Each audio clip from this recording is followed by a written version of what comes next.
We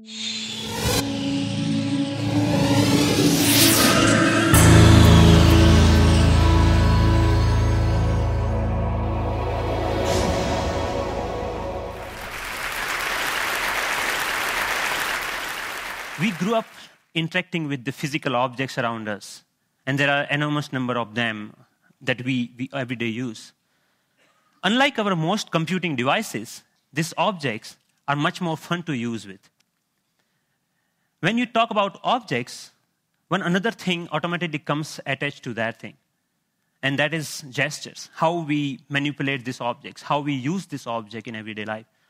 We use gestures not only to interact with these objects, but we also use to interact with each other. Like gesture of namaste, maybe to respect someone, or maybe in India, I don't need to teach a kid that this means 4 runs in cricket. It comes as a part of our everyday learning. So I'm very interested from beginning that how can our knowledge about everyday objects and the gestures and how we use this object can be leveraged to our interaction with the digital world. Rather than using a keyboard and mouse, why can I not use my computer in the same way that I interact in the physical world? So I started this exploration around 8 years back, and it literally started with a mouse on my desk. Rather than using that for computer, I actually opened it. And most of you might be aware that in those days, the mouse used to come with a ball inside, and there are 2 rollers that actually guides the computer that where the ball is moving and accordingly where the mouse is moving. So I was interested in these 2 rollers. And I actually wanted more, so I borrowed another mouse from a friend, never returned him, and I have now 4 rollers. What interestingly I did with these rollers is basically I took them off from these mouses and then put in a one line. It had some strings and pulleys and some spring. And what I got is basically a gesture interface device that actually acts as a motion sensing device made out of $2. So here, whatever movement I do in my physical world is actually replicated inside the digital world just using this small device that I made around 8 years back in 2000. Because I was interested in integrating these 2 worlds, I thought of sticky notes. I thought, why can I not connect the normal interface of physical sticky note to our digital world? A message written on a sticky note with my mom on a paper can come to an SMS, or maybe a meeting reminder automatically syncs with my digital calendar. And a to-do list automatically syncs with you. But you can also search in the digital world, or maybe you can write a query saying, what is Dr. Smith's address? And this small system actually prints out. So it actually acts as a paper input-output system, just made out of paper. In one another exploration, I thought of making a pen that can draw in 3 dimensions. So I implemented this pen that can help designers and architects not only think in 3 dimensions, but they can actually draw so that it's more intuitive to use that way. Then I thought, why not making a Google map, but physical world? Rather than typing a keyword to find something, I put my objects on top of that. If I put a boarding pass, it will show me where is your flight gate. A coffee cup will show you where you can find more coffee, or where you can trace that cup. So this was some of the earlier explorations I did, because the goal was to connect these 2 worlds seamlessly. Among all these experiments, there was one thing very common. I was trying to bring a part of the physical world to the digital world. I was taking some part of the objects or anything intuitiveness of the real life and bringing them to digital world. Because the goal was to make our computing interfaces more intuitive. But then I realized that we humans actually are not interested in computing. What we are interested is in information. We want to know about things. We want to know about dynamic things going around. So I thought about last year, in the beginning of the last year, I started thinking that why can I not take this approach in reverse way? Maybe how about I take my digital world and paint the physical world with that digital information? Because pixels are actually right now confined in these rectangular devices that fits in our pocket. Why can I not remove this confine and take that to my everyday objects, everyday life, so that I don't need to learn the new language for interacting with those pixels? So in order to realize this dream, actually I thought of putting a big size projector on my head. I think that's why it's called head-mounted projector, isn't it? I took it very literally and took my bike helmet, put a little bit cut over there so that project actually fits nicely. So now what I can do, I can augment the world around me with this digital information. But later, I realized that I actually wanted to interact with those digital pixels also. So I put a small camera over there that acts as a digital eye. Later, we moved to a much better or consumer-oriented pendant version of that many of you are now knowing as Sixthsense device. But the most interesting thing about this particular technology is that you can carry your digital world with you wherever you go with you. You can start using any surface, any wall around you as an interface. The camera is actually tracking all your gestures. Whatever you are doing with your hands, it's understanding that gesture. And actually, if you see, there are some color markers that in the beginning version we were using over there. You can start painting on any wall, that you stop by a wall and start painting on that wall. But we are not only tracking here one finger. We are giving you the freedom of using both of hands. So you actually can use both of your hands to zoom into or zoom out a map just by pinching operation over here. The camera is actually doing getting all the images. It's doing the age recognition and also the color recognitions, and so many small algorithms are going inside. So technically it's a little bit so complex, but it gives you an output which is more intuitive to use in some sense. But I'm more excited that you can actually take it outside. Rather than getting your camera out of your pocket, you can just do the gesture of taking a photo, and it takes photo for you. Right? Thank you. And later, I can find a wall, anywhere a wall, and start browsing these photos. Or maybe, okay, I want to modify this photo a little bit and send it as an email to a friend. So we are looking for an era where computing will actually merge with the physical world.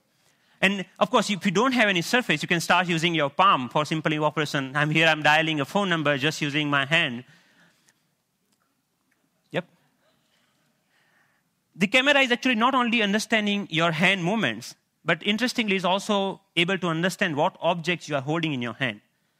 What we are doing here is actually, for example, in this case, the book cover is matched with so many thousands or maybe millions of books online, and checking out which book it is. Once it has that information, it finds out more reviews about that, or maybe New York Times had a sound overview on that, so you can actually hear on a physical book as a review of a sound. Gave a famous talk at Harvard University. This was Obama's last visit last week to MIT. And in particular, I want to thank two outstanding MIT So I was seeing the live of his talk outside in just a newspaper. Your newspaper will show you live of your weather information rather than having updated you have to check your computer in order to do that, right?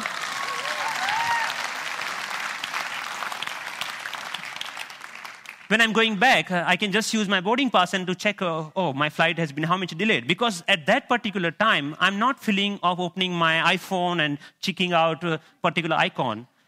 And I think this technology will not only change the way, yes, it will change the way we interact with people also, not only the physical world.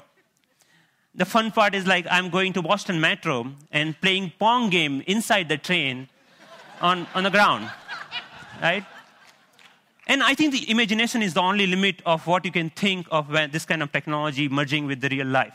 But many of you argue, actually, that all of our work is not only about physical objects. We actually do lots of accounting and paper editing and all this kind of thing. What about that? And many of you are actually excited about the next generation tablet computers to come out in the market. So rather than waiting for that, I actually made my own and just using a piece of paper.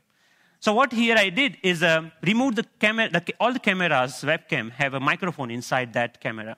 I removed that microphone from that. And that, just pinch that, just make a clip out of that microphone and clip that to a piece of paper, any paper that you found around. So now the sound of the touch is exactly getting me when exactly I'm touching the paper.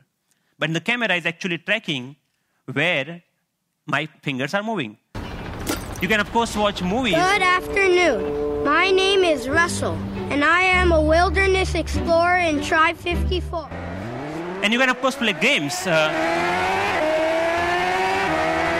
Here the camera is actually understanding how you're holding the paper and playing the car racing game.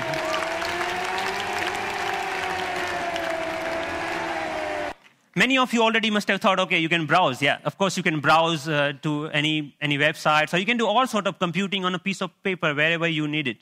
So, but more interestingly, I'm interested that how we can take that in a more dynamic way. When I come back to my desk, I can just pinch that information back to my desktop so that I can use my full-size computer. And why only computers? We can just play with papers. Like paper world is interesting to play with. So here I'm taking a part of a document and putting over here the second part from second place, and I'm actually modifying the information that I have over there. Yeah, and then I'm saying, okay, this looks nice. Let me print it out, that thing. So I have a now printout of that thing, and now, so the workflow is more intuitive the way that we used to do before, maybe 20 years back, rather than now switching between these two worlds. So as a last thought, I think that integrating information to our everyday objects will not only help us to get rid of the digital divide, the gap between these two worlds, but will also help us in some way to stay human, to be more connected to our physical world. And it will actually help us not end up being machines sitting in front of another machines. So that's all. Thank you.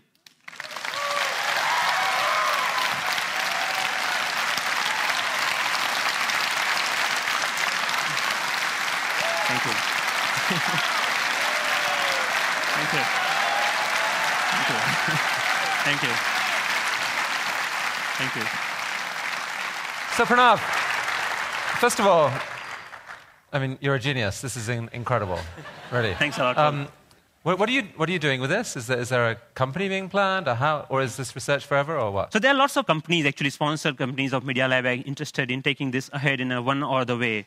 The companies like mobile phone operators want to take this in a different way than the NGOs in India are thinking that why can we only have sixth sense? We should have a fifth sense for missing sense people who cannot speak. Maybe this technology can be used for them to speak out in a different way, maybe speaker system. I mean, what are your own plans? Are you staying at MIT, or are you going to do something with this? I'm trying to make this more available to people so that anyone can develop their own sixth sense device, because the hardware is actually not that hard to manufacture or something hard to make your own. And I will provide all the open source software for them, maybe starting next month. So that open source? Wow. Yes. Wow.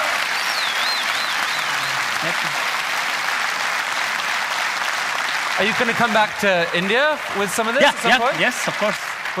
I mean, what are your plans? MIT, India, how are you going to split your time going forward? There is a lots of energy here, lots of learning. Like all of this work that you have ever seen is all about my learning in India. And now even if you see, it's more about the cost effectiveness. This system costs you $300 compared to the like $20,000 of Surface tables or anything like that. Or maybe even the $2 mouse, just a system, at that time was costing around like $5,000. So we actually, I showed that in one of the conference to President Abdul Kalam at that time. And then he said, okay, we should use this in Bhabha Atomic Research Center for some use of that. So I'm more excited about how I can bring the technology to masses rather than just staying that technology into lab or environment, something like that. Based on the people we've seen at TED, I would say you're truly one of the 2 or 3 best inventors in the world right now. And it's an honor to have you here at TED. Thank you. Thank you so much. Nice meeting you. It was fantastic.